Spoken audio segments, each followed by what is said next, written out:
When a hiker vanished into the mists of Black Hollow Ridge, he left behind only whispers and a chilling mystery. 7 years later, he emerged alive but unrecognizable. With a story so surreal, even seasoned survivalists questioned its truth. Ethan Cole never thought his life would become a local legend, let alone a national headline.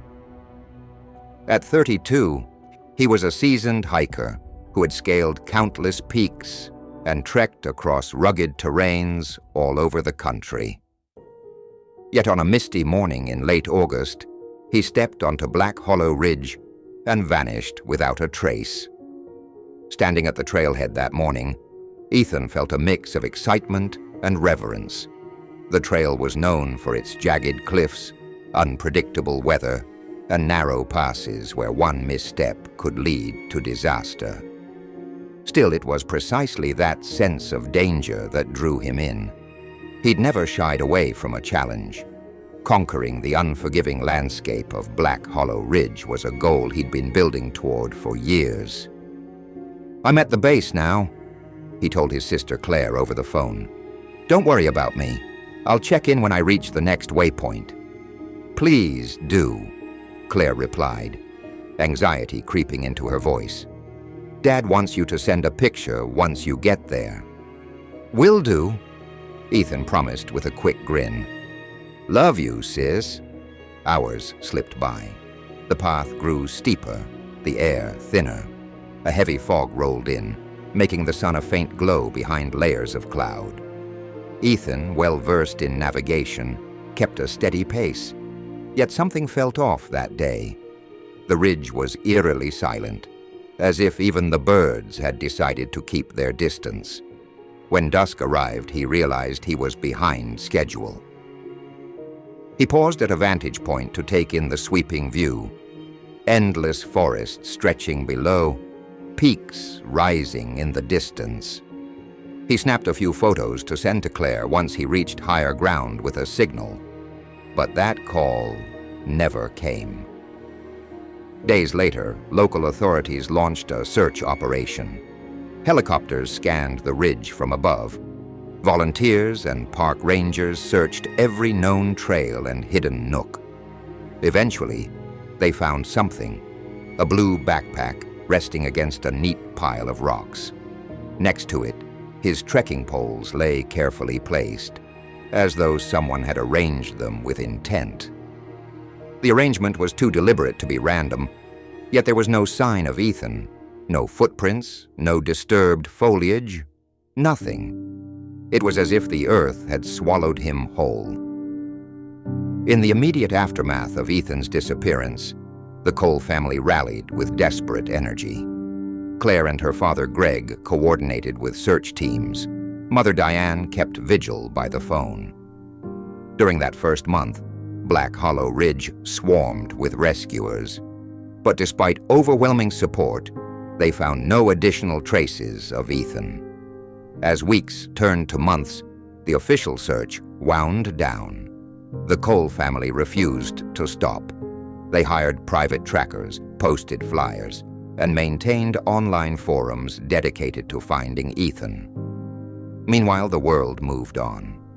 The local news that once covered his disappearance around the clock shifted to other stories. Online interest dwindled, overshadowed by new headlines. By the time a full year had passed, the urgency had subsided. For the Coles, though, the pain remained raw, a limbo of unknowing with no closure, no proof of life, no evidence of death. In year 5, a judge officially declared Ethan deceased. 1 week later, Diane died of what doctors called broken heart syndrome. On the anniversary of his disappearance, Claire returned to Black Hollow Ridge with a small wooden cross.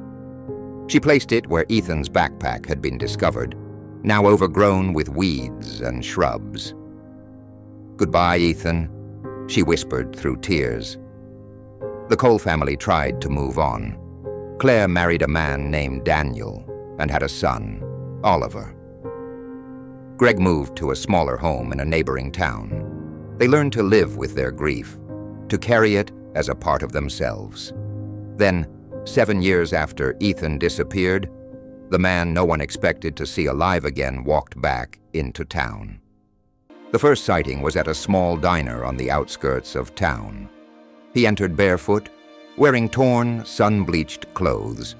His hair had grown past his shoulders, his skin deeply tanned, his eyes hollow and distant. Word reached Claire through a flurry of calls and texts. She stood in her living room, frozen in disbelief. When Claire finally saw her brother, her breath caught. He looked like a ghost of himself, a man who had stepped out of a nightmare. She approached slowly, tears gathering. "Ethan," she whispered. He nodded, his lips trembling as he tried to speak.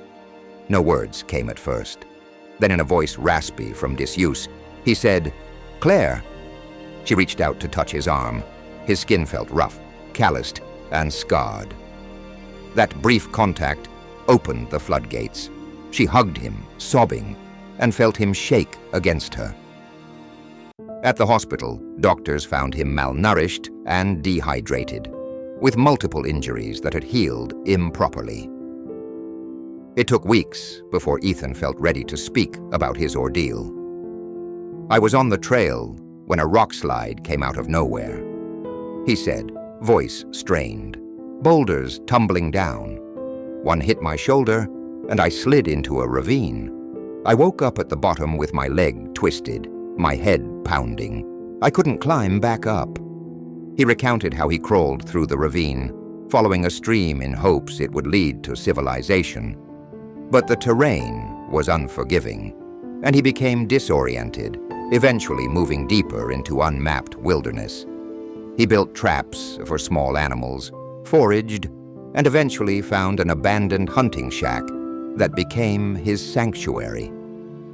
"I heard helicopters sometimes," he said, eyes distant with remembered despair.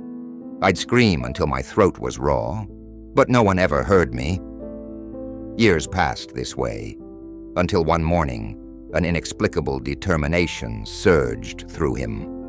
"I walked for days, followed a river downstream. There were times I thought I'd pass out and never get up again, but I kept going." Finally, he found a dirt road that led to a highway, where a passing farmer gave him a ride to town. Ethan's return, though miraculous, was not the joyful reunion they had once envisioned. The years of surviving alone had changed him profoundly. Daily life overwhelmed him. The noise of cars, the glare of artificial lights, the simple act of sleeping on a mattress. He startled easily, especially at sudden movements or loud sounds. Nightmares plagued him. Some nights he awoke drenched in sweat, convinced he was still trapped in that shack. Learning of his mother's death shattered him. He wept for days, inconsolable, haunted by the thought that she had died, believing he had abandoned her. For Claire, the emotional turmoil ran deep. She had spent years grieving, had even said goodbye. Now she grappled with the guilt of having moved on. Greg struggled to reconnect with the son who had become a stranger. The distance between them felt insurmountable at times. Months passed slowly. Ethan learned to navigate modern life again.